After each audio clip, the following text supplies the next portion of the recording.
Hey guys, so in this series of videos I'm talking about 14 layers of strategy as applied to river flows in U. And in general, hope to empower you guys to advance with maximum efficiency, quality, and independence at the piano through strategy. And like I said in other videos, typically I'll talk about dozens, even hundreds of layers of strategy and mindset in my teaching.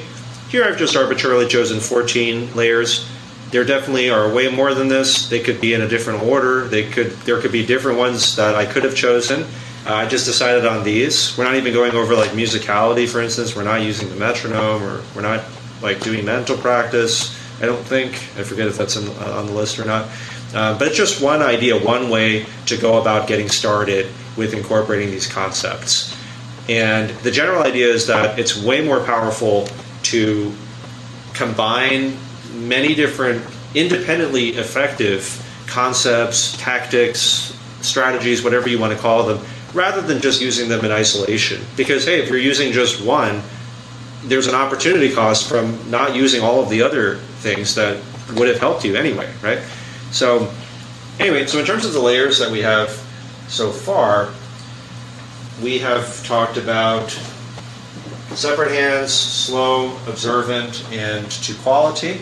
We've talked about practicing super small sections, always having an overlapping note at the end of each section that you're practicing, writing all the fingering beforehand, using spaced repetition rather than massed repetition, right? Moving on from things and then coming back and relearning, and that making the memory stronger.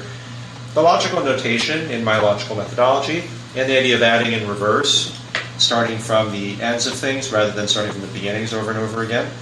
Definitely easy for me to give a speech about any one of these things, as you probably know. So I think I'm just going to go right into talking about this rule of expansion, and then I'll kind of circle back around and touch upon these other ideas so you know that we are in fact layering, just talking about things in isolation. So in terms of rule of expansion, so for instance, like if I give this concept, you totally can just try the rule of expansion on its own to the extent that makes sense, if you want to, and then you can start to bring in these other ideas. Or if you feel like the other ideas, you watch the other videos, you feel sufficiently comfortable, you can certainly add them. You can certainly add the rule of expansion to other things that you're doing well already, right? So in terms of sets, if you remember, a set is always just one measure plus the following note, or it's any section plus the following note. So one measure set would be one measure plus the following note, half measure set would be half a measure plus the following note, etc. So, and I already went over the notational system, right? You know, it's like regular brackets for separate hands and curly brackets for the both hands, or braces. Rule of expansion is just if you see two set markers next to each other of the same size, two adjacent sets of the same size and quality, like they're both half measure separate hand sets, or they're both one measure separate hand sets, or they're both two measure both hand sets or something, you must combine them, or you must try to combine them the following time. And that means, for instance, if you saw, hypothetically, that the right hand had these, as in you have played from here to here, which is what this first symbol means, that first half measure set, and you've also played from here to here, which is what this second symbol means, you must try to combine them. And most people will protest because they're like, I don't even remember these things, right? I can't even play them. Surely I have to review them. Maybe I should even downgrade them. Maybe I should turn them into quarters. But instead, I'm going to tell you the opposite. You should try to combine them together. That might seem crazy, but I will explain why. So if we try to solve this one measure set, which is from here all the way to here, we're going to use the adding in reverse principle that I talked about, right? That's one of our layers of strategy.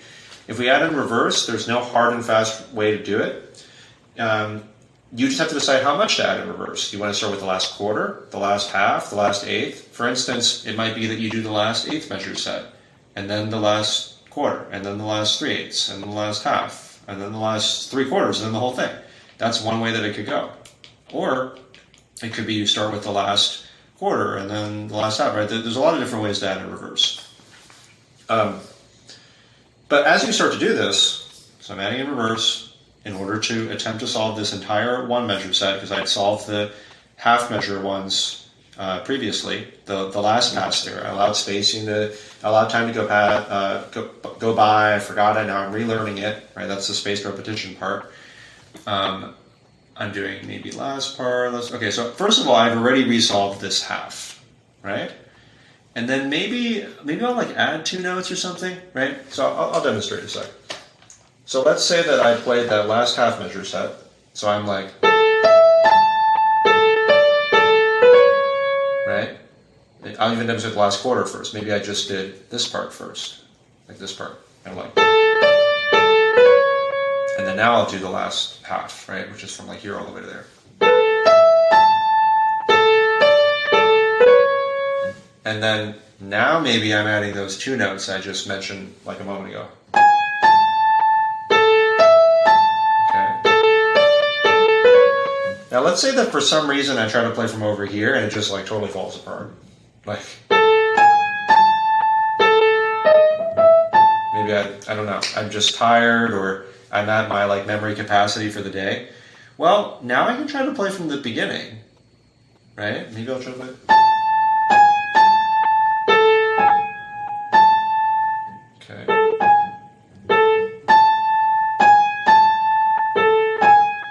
So what's happening here? Let's see if I can draw with my left hand. So okay.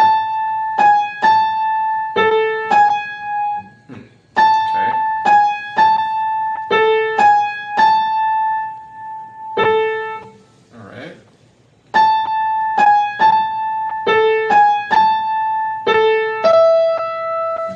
Right. So what is this has resulted in quite a bit of grain. Quite a bit more than the typical overlapping notes, in fact. So what does that mean? It actually means that we have way more overlap in the middle, and it's much more likely we'll get it the next time, even though I wasn't successful in solving the one measure set. And typically we'll mark a 1 and a capital A for attempted when this comes around, right? Or if I do things in this way.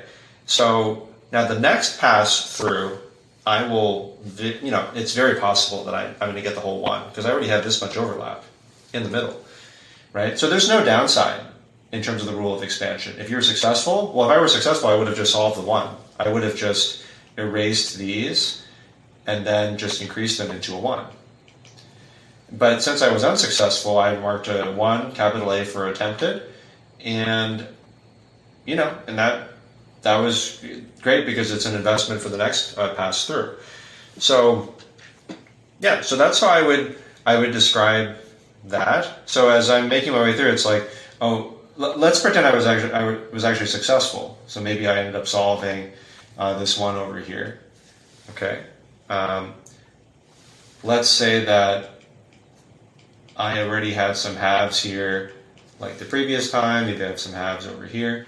So if I get to this section over here, maybe I'm deciding to solve the entire 1 here, right? So I might start from the very end, this part. I might play like. Okay, and then maybe I'll play from like this part. Maybe I'll play from like this part now.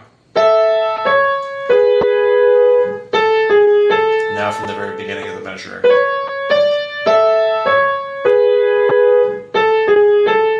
Okay, so that means I'm going to combine these halves together into a 1. I might try to do the next part as well. Maybe I'm not successful. Maybe I just end up with a 1, capital A with attempted. Now I've got a totally new section, this part over here. Maybe I'll play this part first. With the grace notes, I might be able to block them first and then play them separate.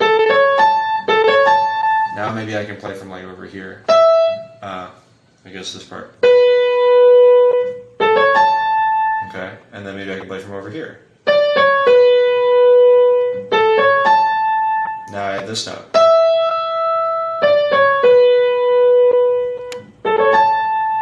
Okay, so then here, maybe I solve this entire one measure set, right? And I'm just moving on from these sections. The next time that I come through this area, if I'm just doing right hand, you can see we have 2 adjacent 1s next to each other. I would try to link that together into a 2.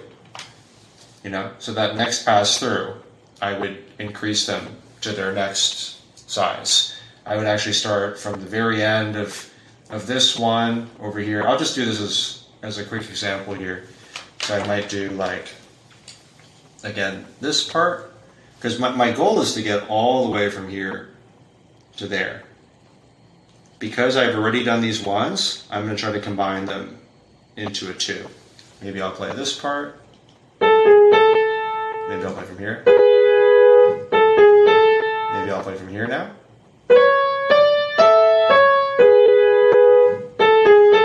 Maybe I'll have these 3 notes now.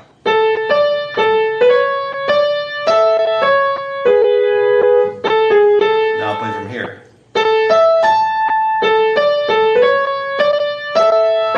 Right, until I get all the way back to the beginning. So, anyway, I think any more detail than this in this video will probably end up really, really long. So, I think I'm going to try to work on that too. I realize that not every video needs to be long, although I like going into detail. I'll see if I can make some of them a little bit shorter. So, now let me see. I think, yeah, let's go ahead and add this. So, I think this wasn't the right pad or something. Where is it? Oh, here it is. We'll say rule of expansion. So in terms of these other ones, and in terms of accounting for them, as you know, we're starting with separations. Admittedly, I'm kind of playing more like normal speed, but we're keeping them to quality. We're being very observant and careful. We're starting with super small sections. We're always having an overlapping note because that's what sets are in the logical methodology. All the fingering is written beforehand. We are moving on from sections and then coming back rather than just practicing them mass. We're keeping track using the logical notation I just showed you. We're adding in reverse, like a lot of those examples I just showed you included that. And then today we introduced the rule of expansion. So 8 layers so far. We have 6 more to go. And yeah, if you found that helpful, interesting, please like, subscribe, tell people about the channel, and let me know your questions, comments below. And looking forward to going over the rest of these layers with you guys.